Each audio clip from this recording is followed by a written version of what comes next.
네, 경제 시그널 조현선입니다. 이번 주 시장 다른 수식어 필요 없이 롤러코스터였습니다.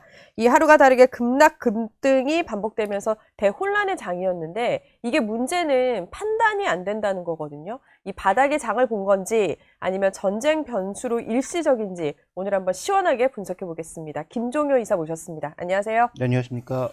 이번 주는 진짜 급박하게 돌아갔는데 먼저 이번 한 주 분석부터 좀 하고 넘어갈까요? 네, 이게 롤러코스터라는 표현을 해주셨는데, 롤러코스터는 끝이 있잖아요. 네. 그러니까 우리가 이제 이 그쵸. 진폭이 심하다는 것도 알고, 음. 뭐 팔자 방향일 수도 있고, 네. 굉장히 뭐 크게 도는 원일 수도 있고, 음.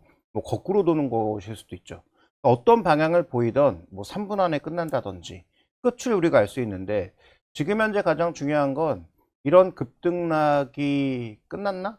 그렇네요. 네, 그렇네요. 여기에 대해서는 명확한 판단을 우리가 할 수 없기 때문에 그래서 예전에도 한번 말씀드릴 때 올해 가장 걱정되는 건 뭐냐라고 했을 때 지정학적 위험은 예측이 안 되고 네. 실제로 어떻게 벌어질지 우리가 예측할 수 없기 때문에 가장 이제 변수라고 봤는데 그게 생각보다 너무 빨리 터졌고 우리 시장이 또 유독 민감하게 반응하고 있는데요. 네. 그나마 이제 이번 주 지나면서 다행인 건 오늘 그 진폭이 좀 줄어들고 있다 정도? 네. 그래서 오늘 반등하고 있다가 핵심이 아니고 진폭이 줄고 있다가 제가 보기에 가장 핵심이 아닌가. 네. 그래서 변동성이 좀 줄어드는 단계라면 뭐 결론을 말씀드리면 뭐 여전히 급등락은 있겠지만 그래도 이 레벨을 조금 현실화하는 단계? 네. 그러니까 너무 급하게 올라와서 이 레벨이 만나가 아니고 네. 그러면 이 오른 레벨에서 어떤 종목은 더 오르고 어떤 종목은 더 내려야 되는지 여기에 대해서 검증을 하는 아마 박스 구간으로의 전환이 아닌가. 저는 뭐 시장을 좀 그렇게 바라보고 있습니다. 네. 박스 구간. 그렇다면 어느 정도의 변동성은 당분간은 감수를 하고 가는 자세가 필요하겠네요. 근데 이제 우리가 우크라이나 전쟁도 살펴보시면 아시겠지만 그때 대부분 전문가들이 다 뭐 2달, 그쵸. 1달 이렇게 얘기했죠. 전쟁은 4년을 끌고 있어요. 네. 근데 어느 순간에 정점을 지나게 되면 이 악재를 느끼는 강도도 줄어들 수 있습니다. 그런데 아직 이 악재가 터지는 방향이 어느 쪽으로 갈지를 우리 명확하게 몰라요. 예를 들어서 물가가 올라가는 단계로 가고 유가가 예를 들어서 80달러 넘어서 90달러로 가고 네. 물가가 다시 올라가기 시작하고 연준의 타이트한 정책으로 돌아서는 구도로 간다면 생각보다 우리 시장의 전체적인 경로를 다 바꿀 수도 있죠. 그러니까 일단 전쟁 기간이 생각보다 짧아야 된다라는 게 가장 기본 전제고 네. 만약에 늘어진다면 전쟁이 뭐 이라크 전쟁처럼 그렇게 그 우크라이나 전쟁처럼 길게 가면 안 되겠지만 네. 만약에 그렇게 길게 간다면 이 전쟁에 대해서 우리가 느끼는 그 위험 강도가 어디서부터 영향을 덜 받기 시작하는지를 판단하기 이전까지는 우리가 시장에 너무 공격적으로 대응하기는 좀 어렵다. 그 다음에 웬만한 기업들의 주가가 이제는 더 이상 싸지 않다라는 것도 우리가 분명히 염두에 두면서 접근을 해야 될 것 같습니다. 근데 또 하나 또 다른 부분이 코스닥은 오늘 그 급등이 좀 있었잖아요. 이거는 어떻게 해석을 해야 되는 거예요? 네, 코스닥은 정책 기대와 스마트머니 두 가지로 연결할 수 있는데요. 지금 일단 정책 자금이 들어온다라고 했는데 아무것도 들어온 게 없어요. 그래서 뭐 이 시장 상승을 조금 불편하게 바라보시는 분들은 네. 다 정부가 끌어온 거 아니냐. 맞죠? 정부의 정책 일부 끌어온 거 맞지만 네. 본질은 삼성전자, 하이닉스의 이익 상승이에요. 네. 그래서 정부의 기여도가 있지만 제가 보기엔 뭐 아무리 많이 기여했어도 한 20%? 정말 많이 기여했다고 치면 30% 정도고 7, 80%는 기업이익의 폭증이 이 시장의 상승에 기여했다고 봐야 되는데 이건 바뀌는 건 아닙니다. 네. 그래서 그렇게 보면 지금의 상승은 충분히 코스피 시장은 용인 가능한데 상대적으로 덜 올랐던 코스닥 시장에 대해서 정책적인 배려가 들어온다라는 거죠. 구체적으로 지금 언급이 나오고 있는 건 뭐 종목들까지 언급되기 시작하면서 코스닥 액티브 ETF가 들어온다라고 해요. 네. 그러면 유가증권 시장이 2월 달까지 한없이 강했던 이유도 시장에 뭐 조방원이 됐든 뭐 자동차가 됐든 뭐 바이오가 됐든 아니면 뭐 반도체가 됐든 이런 종목에 끊임없이 투자하는 ETF가 미친 듯이 들어오면서 시장을 끌고 온 거거든요.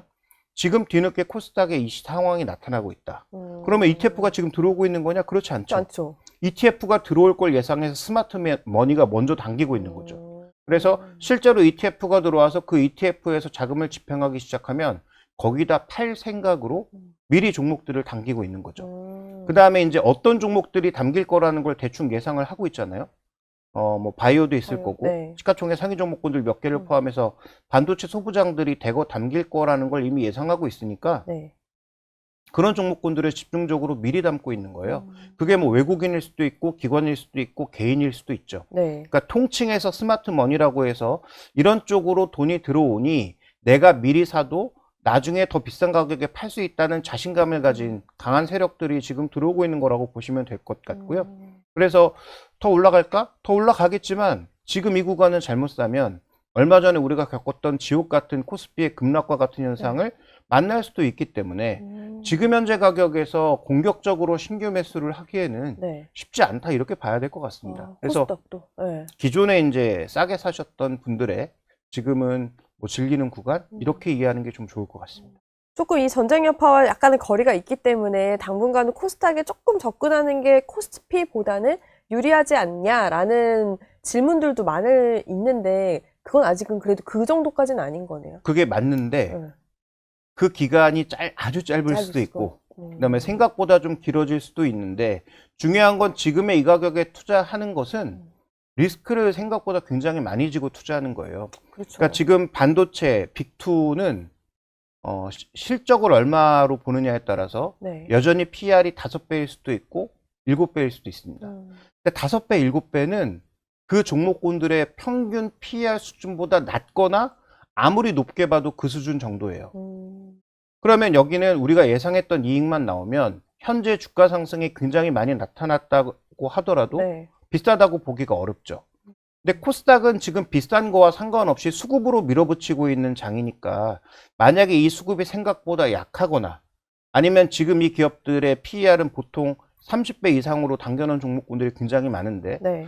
그러면 그 30배를 설명해 줄 수 있을 정도의 실적이 안 나오면 그러면 변동성이 커질 수 있는 구간이니까 선택을 잘 하셔야 된다. 지금 사셔도 되고 더 올라갈 것 같은데 그분들은 반대쪽 하락에 대한 압력도 굉장히 높다라는 걸 인지한 상태에서 가야 그 변동성을 버텨내거나 대응할 수가 있지. 네. 그냥 코스닥이 상대적으로 강하니까 이제는 코스닥라고 몰려가면 그건 뭐 우리가 흔히 얘기하는 이제 맨날 뭐 시세 날 때마다 몰려다니는 그런 세력밖에 되지 않는 거죠. 그래서 저는 그런 변동성을 인지한 상태에서 나는 이렇게 변동성이 나타났을 때 대응할 거야 시나리오가 없으신 분들은 저는 접근하면 안 된다고 봅니다. 쉽지 않은 거네요. 마음은 머리로는 알겠는데 그럼 이제 그동안의 경험치를 보면요. 이 자산 시장을 두고 봤을 때 사실 좀 불안감을 감수하고 위기가 지나보면 꼭 기회였을 때가 참 많잖아요. 그런 의미에서 지금 이 매수 타이밍에 대해서 고민이 많거든요. 코스피도 떨어지니까 좀 더 기다려야 되나? 근데 주말 사이에 또 무슨 일이 있을지 모르니까요. 이 매수 타이밍은 뭐 공격적인 거는 조금 피해야 된다고 하셨는데 어떠세요? 그러니까 지금부터 저는 전략의 핵심은 일정한 비중의 현금을 계속 유지하는 게 전략의 핵심이라고 봐요. 현금. 네. 왜냐하면 시장이 어떤 식으로 변할지 알 수 없기 때문에 그래서 뭐 전 시간도 그렇고 전전 시간도 항상 20% 정도의 현금을 말씀드렸는데 네. 저는 지금부터는 조금 더 늘리고 싶어요. 한 30% 정도까지는 항상 시장이 더 올라가던 급락을 하던 네. 유지해야 되지 않을까. 그래서 그게 많이 올라간 종목을 팔던 네. 아니면 상대적으로 부진한 종목을 팔던 그건 뭐 각자 투자 성향에 맞춰서 해야 될 일이고 가장 마지막에 팔아야 될 게 반도체 빅2라는 건 뭐 명확하죠. 근데 현재 구간에서 좀 중요한 전략의 핵심 포인트는 조정받았을 때 더 사는 게 중요한 게 아니고 내가 현금을 얼마나 잘 유지하고 가지고 있느냐가 중요하다라고 볼 수가 있겠고요. 네. 그다음에 이제 급락이 나왔을 때 아직은 사도 되는 구간이냐라고 물어보신다면 저는 코스피는 일정 부분 그럴 수 있다고 생각해요. 근데 코스닥은 만약에 이제 조정이 왔을 때 그 조정을 뒤엎을 만한 정책적인 배려나 아니면 ETF의 유입이나 이런 것들이 없으면 생각보다 변동성이 커질 수 있는 가격이 이미 왔다라고 봅니다. 그래서 제가 이제 예전에 코스닥 지수를 말씀드릴 때 올해 고점으로 1500을 얘기한 것은 네. 굉장히 신선한 신규 종목군들이 들어온다는 걸 전제한 거예요. 예를 들어서 필요사 AI 같은 그런 대규모의 소위 유니콘 같은 기업들이 들어온다는 걸 전제하에 드린 말씀인데 네. 만약에 그런 것들이 들어오지도 않은 상태에서 현재 뭐 PR 50배가 넘은 종목도 있고요. 지금 뭐 30배는 대부분 다 반도체 소부장들이 이미 넘어버렸는데 정당한 가치인가? 지금은 수급이 밀어붙이는 장이면 그런 정당한 가치를 따지지 않고 밀어붙일 수 있죠. 네. 근데 지금 당장 투자해야 되는 입장에서 본다면 저는 그 가격은 좋은 가격이 아니라 우리가 주식 투자하는 것은 좋은 주식을 좋은 가격에 사야 되는 겁니다. 네. 지금 좋은 주식은 많지만 좋은 가격이 별로 없어요. 그래서 저는 코스닥 시장에 대해서는 여전히 뭐 공격적인 투자를 조정받았다라고 하기에는 네. 쉽지 않다. 트레이더는 가능하죠. 트레이더는 가치를 사는 게 아니라 가격의 변동에 투자하는 겁니다. 네. 그래서 급락했을 때 나는 빨리 올라가면 차익 실현할 거야 라는 분은 일부 살 수 있을 것 같아요. 근데 투자의 관점에서 가치에 접근하시는 분이라면 지금 코스닥 시장에 살만한 종목은 별로 없다고 보고 있습니다. 좋은 주식은 많은데 좋은 가격은 없다. 이 명언인 것 같은데 이게 좀 종목별로 좀 보려고 해요. 전쟁이나 뭐 지정학적 리스크가 있으면 전통적으로 움직이는 이제 업종이 있잖아요. 어떤 사안이든 양면은 있으니까 뭐 방산, 정유주가 있을 테고 방공 체계가 어쨌든 중요시 되면서 지금 이라크나 이런 데서 우리나라 거를 지금 도입했다는 거잖아요. 그리고 추가로 또 더 발주할 가능성이 거론되면서 요 전쟁 기간에 요 종목은 계속 좀 지켜보고 있어도 되는 걸까요? 일단 저는 연초에 LIG 넥슨 같은 건 원래 좋게 봤거든요. 네. 근데 그때보다 주가가 벌써 2배가 올랐어요. 그렇죠. 그러면 지금 가격은 좋은 가격이냐를 따졌을 때 뭐 가격 따지면 언제 주식 투자해서 돈 벌겠냐라고 하시는 분도 있겠지만 저는 말씀드렸다시피 좋은 종목이고 앞으로도 잘 될 것 같지만 좋은 가격이 아니면 네. 사면 안 된다고 생각해요. 그래서 방산주가 앞으로 잘 될 거냐? 잘 네. 되겠죠. 근데 그 서사를 이미 반영하고 있어요. 그러면 여기서 우리가 봐야 될 포인트는 네. 지금 가격이 많이 오른 것도 있지만 네. 아까 언급드렸던 것처럼 답이 없는 질문이기는 한데 네. 전쟁이 어디까지 가지? 라고 하는 것. 두 번째로는 지금 이 주가 상승의 가장 근거에는 이미 벌써 중동이나 다른 지역에서 대거 수주할 거라는 전제를 깔고 가고 있는 겁니다. 네. 근데 예를 들어서 전쟁이 생각보다 빨리 끝나고 이란이 베네수엘라처럼 기존의 신정체제로 가는데 미국과 친한 이스라엘과도 잘 지내는 네. 그런 세력이 들어선다면 그러면 미사일 투자, 방공망 투자를 많이 해야 될 요인이 있을까요? 그렇네요. 상대적으로 줄어들 수 있잖아요. 그쵸. 근데 주가는 먼저 다 올라 버리고 있잖아요. 그러니까 여기서 핵심 종목은 뭐 하나 시스템, 하나 에어로스페이스, LIG 넥슨 세 종목인데 네. 그 세 종목은 지금 좋은 가격에 사서 보유하고 계시다면 스트롱 홀딩, 그러니까 아주 강력 홀딩, 쉽게 팔지 않아야 되는 건 맞습니다. 근데 이렇게 연초보다 이미 2배 가까이 오른 가격에서 과연 신규 베팅을 강하게 해도 되는가에 대해서는 아마 각자의 판단이 다르겠지만 저라면 뭐 쉽게 할 수는 없을 것 같습니다. 고민은 될 것 같아요. 네. 그렇죠. 그리고 이번 사태에서 아주 큰 변수 중에 하나가 이제 호르무즈 해협이에요. 그것 때문에 지금 기름값도 휘발유값도 한국마저도 많이 치솟고 있는데 이게 핵심 통로잖아요. 사실 무시를 못 하는데 뭐 대체로를 쓴다고 해도 일정 우리가 받아온 기간이 있는데 대체로의 경우는 더 걸릴 거고요. 이 리스크, 육가기 리스크는 어떻게 좀 판단하세요? 그러니까 이것도 뭐 결국은 전쟁이 언제 끝날지를 알 수 없고. 맞아요. 사실 답은 없기는 해요. 네, 그렇죠. 그다음에 호르무즈 해협을 이란이 정말로 제대로 통제할 수 있느냐도 우리가 알 수 없죠. 네. 왜냐하면 지금은 뭐 그 일부 화면에 보면 이란의 선박이 그 자율주행 선박 같은 그러니까 네. 원격 조종 선박에 가서 부딪혀서 뭐 사고를 내기도 하고 뭐 미사일을 날린다는 얘기도 있고 실제로 어떻게 뭔가 사태가 벌어졌는지 모르지만 사건 하나만 터지면 보험은 당연히 안 되고 보험이 안 되면 항행을 못 합니다. 네. 그러니까 지금은 거기를 막아놔서 못 가는 게 아니라 혹시라도 사고가 터졌을 때 대응이 안 되니까 보험이 안 되고 보험이 안 되니까 당연히 운행을 할 수가 없고 이런 양상이에요. 미국이 지켜주면 될까? 그것도 제가 보기엔 쉽지 않을 것 같습니다. 그래서 현재 구간에서 우리가 좀 주목해 봐야 될 건 호르무즈 해협과 관련된 이 변수는 결국은 우리는 유가라는 변수를 볼 수밖에 없어요. 네. 유가가 예를 들어서 80달러도 돌파했는데 유가가 80달러 돌파한 것에 의미를 두는 것이 중요한 게 아니라 여기에 한 가지 변수를 더하셔야 됩니다.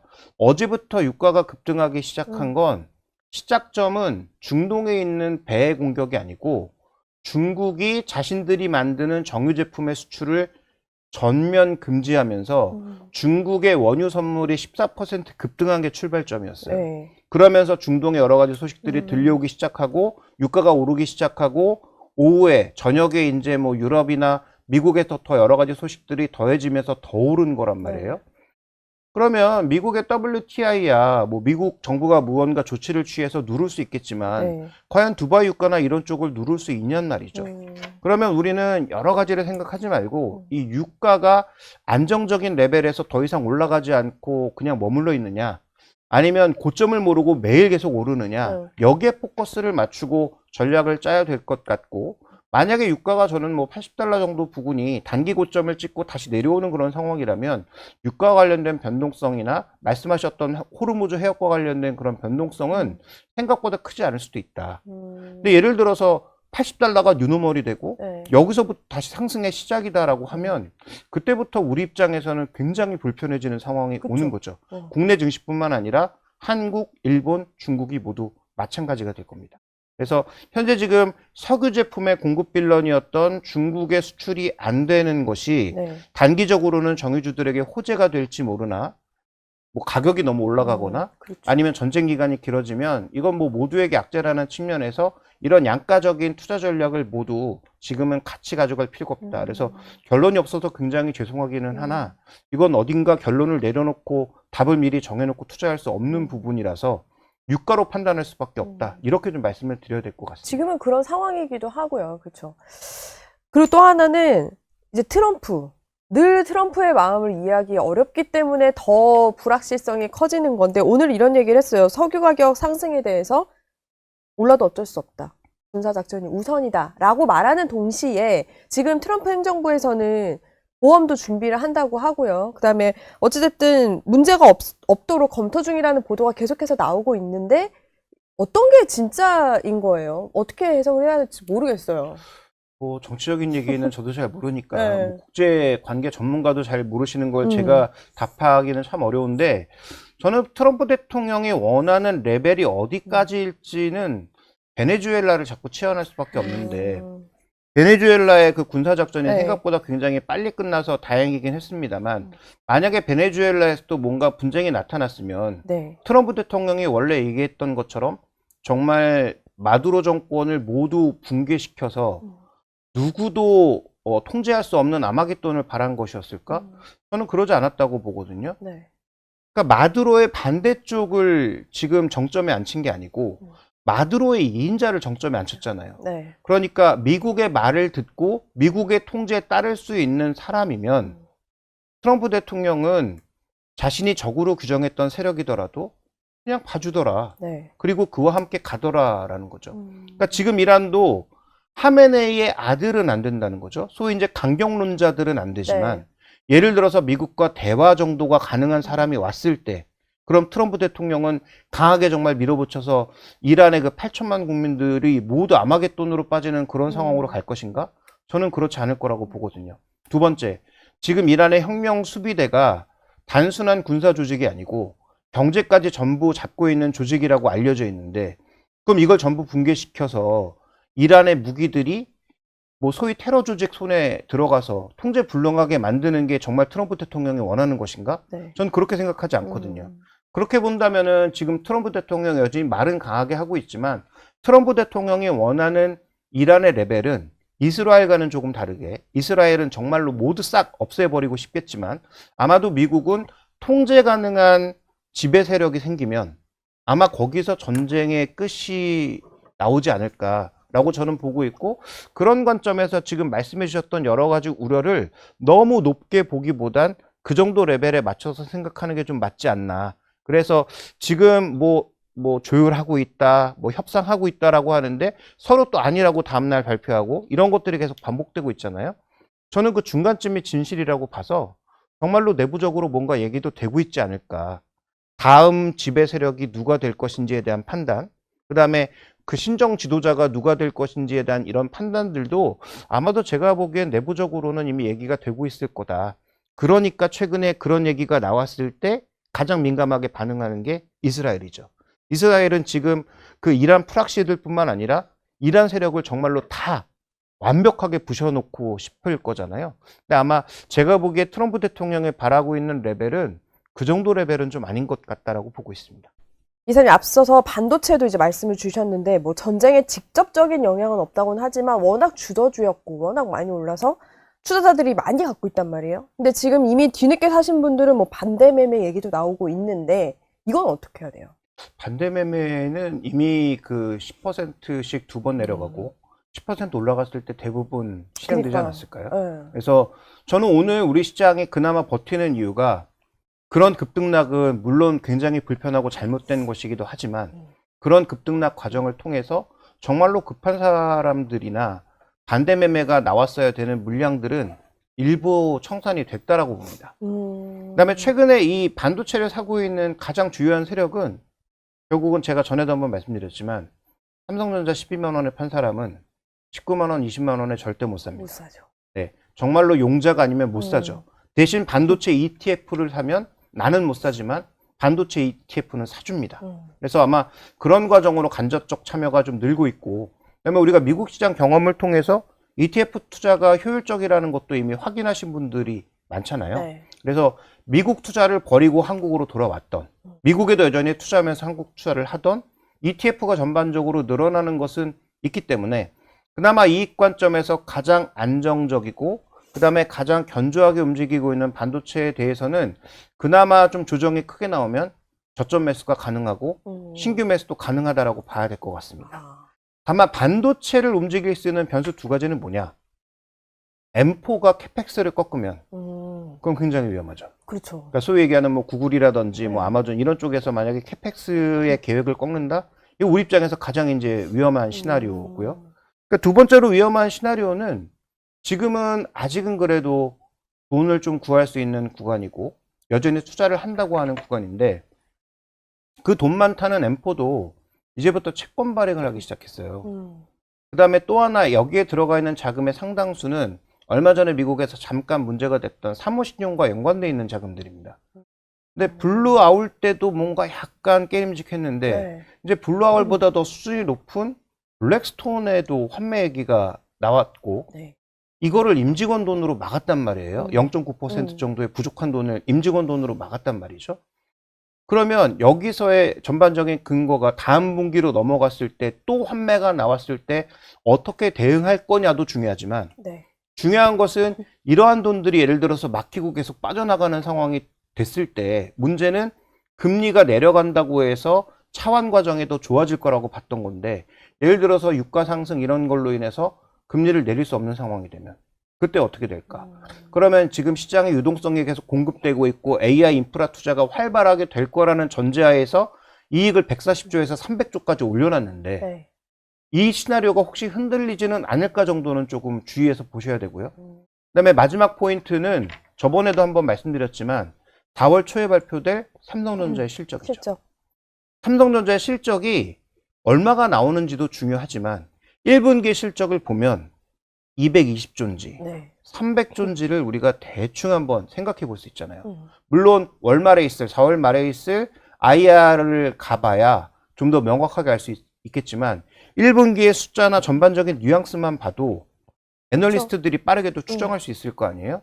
그래서 그런 부분들이 변수가 있기는 하지만 그래서 사지 말자가 아니고 그럼에도 불구하고 가장 밸류에이션이 안정적이고 이익이 안정적인 건 그나마 반도체밖에 없어서 반도체가 주가 조정이 조금 격하게 다시 나타난다면 네. 그러면 뭐 삼성전자나 SK하이닉스 정도는 저가 매수도 가능하고 신규 매수도 좀 가능하지 않나라고 보고 있고 오히려 저는 지금 더 강하게 움직이고 있는 코스닥 시장의 반도체 소부장이 네.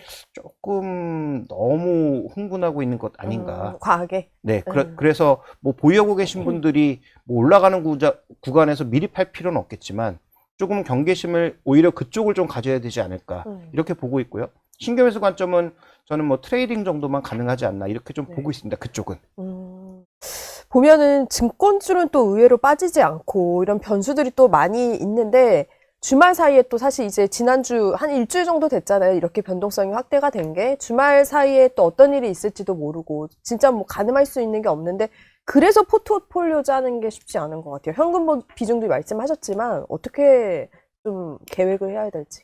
그러니까 뭐 기존에 말씀드렸던 건 상대적으로 좀 덜 움직인 저평가된 종목군들을 많이 말씀드렸는데 네. 지금 뭐 금융주 말씀하셨으니까 저는 금융주 중에서 지금 가장 핫하고 버티고 있는 건 미래에셋생명이잖아요. 네. 근데 그건 뭐 아시다시피 자사주와 관련된 얘기 때문에 네. 지금 움직이고 있는 거잖아요. 그러면 금융주 중에서도 정말로 이렇게 자사주와 관련된 파격적인 제안을 내놓을 수 있는 기업들이 몇 개나 있을까? 이걸 한번 따져보는 것도 중요할 것 같고요. 그 다음에 조금 더 우리가 레벨을 낮춰서 네. 그 중견 지주사들 중에서 꽤 이제 지분을 들고 있는 그런 자사주 지분을 들고 있는 회사들이 있거든요. 네. 이런 회사들도 3월 말까지는 주총을 다 해야 돼요. 그렇죠. 과연 주총에서 어떤 결정을 할까? 지금 정부의 압박을 피해서 꼼수를 서서 우리는 자사주 소각 하나도 안 할 건데? 라고 버틸 건가? 최근에 대통령의 액션을 보니까 이거 안 하면 다시 또 압박할 것 같아서 스스로 이제 알아서 자사주 소각 계획이라든지 아니면 뭐 배당 늘리는 그런 계획들을 빠르게 발표한 건가를 봐야죠. 그러면 저는 지금 아까 신규 매수는 조금 자제해야 된다라고 말씀드렸는데 많이 올라간 종목군들은 조금 조심스럽지만 네. 오히려 이것 때문에 막 주가가 올랐다가 최근 들어서 이런 중간 지주 회사들이나 자사주 소각이 기대됐던 종목군들이 고점 대비해서 많이 내려온 종목들이 있어요.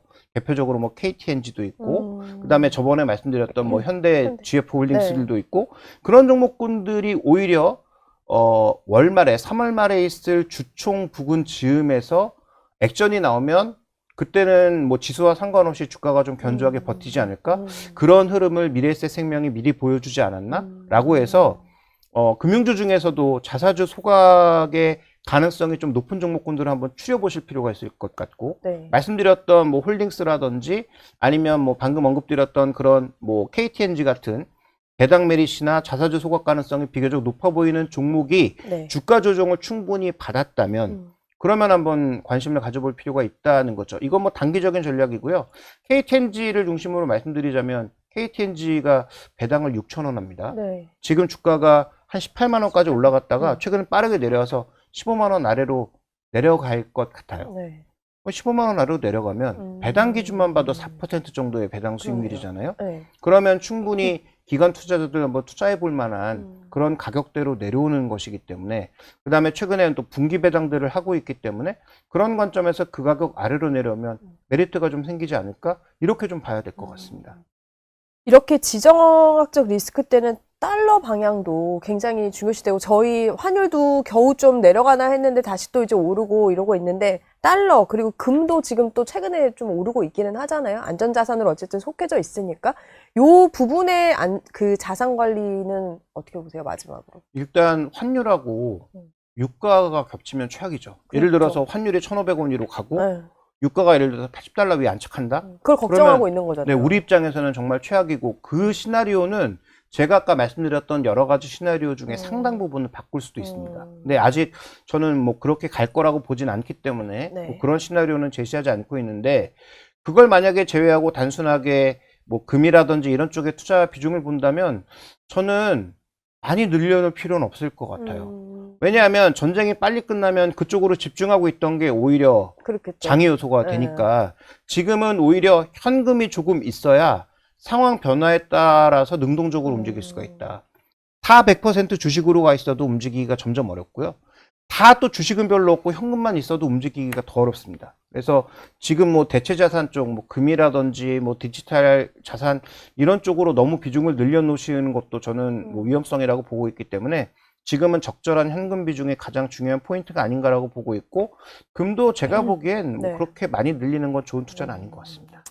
알겠습니다. 다음번에 뵐 때는 변동성이 조금 더 좁혀져서 또 긍정적인 이야기를 많이 할 수 있었으면 좋겠습니다. 알파경제 김종효 이사 함께 했습니다. 고맙습니다.